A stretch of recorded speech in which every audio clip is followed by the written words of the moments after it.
দর্শক বন্ধু, আপনারা দেখলেন ঘোড়ার ছবি ও সঙ্গেই রাজ্যের বিধানসভা ভবন। সাঙ্গ হল ভোট গণনা আগামী ২রা মার্চ। রাজ্যের ভোট পরবর্তী আবহে এই ছবি দেখে নিশ্চয়ই কিছু আঁচ করতে পেরেছেন। এই মুহূর্তে ঘোড়ার সঙ্গে রাজ্য বিধানসভা ভবনের সম্পর্ক গভীর হওয়ার ইঙ্গিত স্পষ্ট হচ্ছে ধীরে ধীরে। হয়তোবা আগামী ২রা মার্চের পর রাজ্য রাজনীতিতে দেখা যেতে পারে তার বাস্তব প্রতিফলন।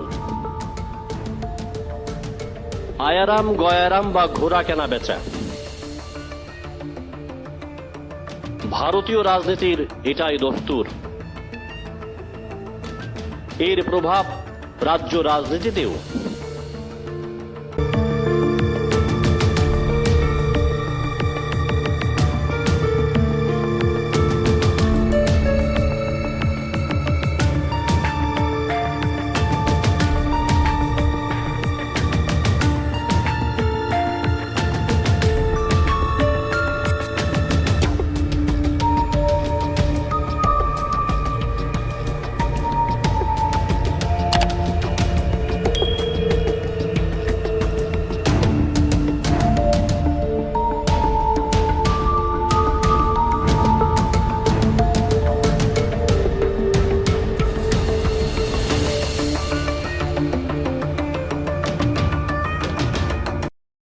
রাজনীতিকরা বলছেন, দেশীয় রাজনীতির ঘোড়া কেনা বেচার এই সংস্কৃতি এবার আবিষ্ট হতে পারে রাজ্য রাজনীতিতেও।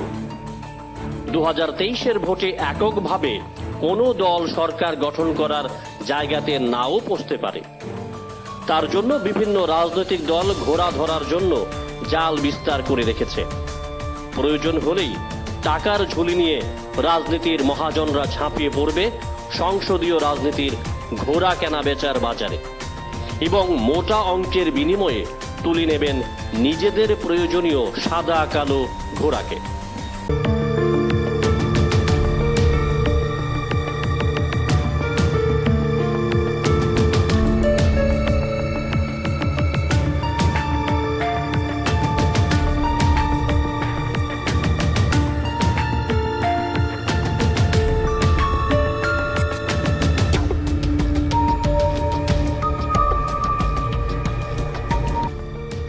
রাজ্য রাজনীতির স্রোত যে ঘোড়া বাজারের দিকে ধাবিত হতে পারে, ভোটের আগেই তার ইঙ্গিত দিয়েছিলেন খোদ সিপিআইএম রাজ্য সম্পাদক জিতেন্দ্র চৌধুরী।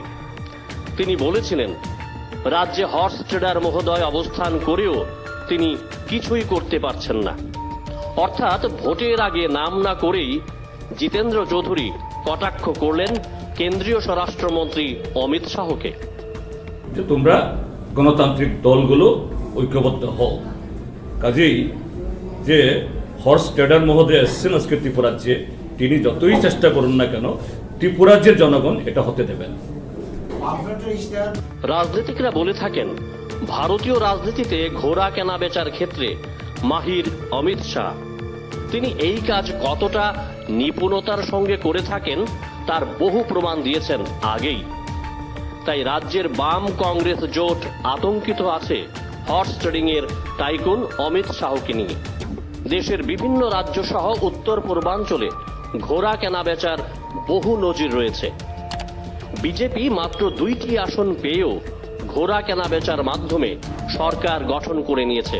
অরুণাচল প্রদেশে এক রাতে 49 জন কংগ্রেস বিধায়ক টাকার বিনিময়ে যোগ দিয়েছিলেন বিজেপিতে। রাতারাতি কংগ্রেস সরকারের পতন ঘটিয়ে বিজেপি সরকারের উত্থান ঘটেছিল অরুণাচল প্রদেশে। বিমানবন্দর থেকে সিআইএসএফ হাইজ্যাক করেছিল কংগ্রেস বিধায়কদের। খোদ সাংসদ ভবনে টাকার বান্ডিল নিয়ে ঢিল ছোড়াছুরি সহ ঘোড়া কেনা বেচার এই রকম বহু ঘটনার সাক্ষী রয়েছে ভারতীয় রাজনীতি। স্বাভাবিকভাবেই রাজ্য রাজনীতির বিরোধীরা বিজেপির হর্স ট্রেডিং নিয়ে ইতিমধ্যে মাথা ঘামাতে শুরু করে দিয়েছেন। প্রসঙ্গত রাজনীতিকরা বলে থাকেন, ভারতীয় রাজনীতিতে সর্বপ্রথম ঘোড়া কেনা বেচার সংস্কৃতি শুরু হয়েছিল 1967 সালে। হরিয়ানাতেই শুরু হয় রাজনীতির হর্স ট্রেডিং। তৎকালীন সময়ে হরিয়ানা বিধানসভা ভোটে নির্দল প্রার্থী হিসেবে হাসানপুর কেন্দ্র থেকে জয়ী হয়েছিলেন বিধায়ক গয়ালাল। জয়ের পরই তিনি যোগ দিয়েছিলেন কংগ্রেসে।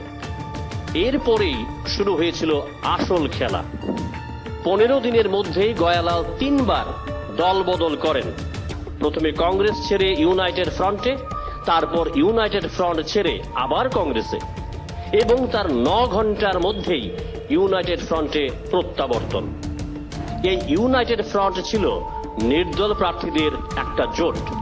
এই গয়ালালের হাত ধরেই ভারতীয় রাজনীতিতে আগমন ঘটে আয়ারাম গয়ারাম বা ঘোড়া কেনা বেচা সংস্কৃতির।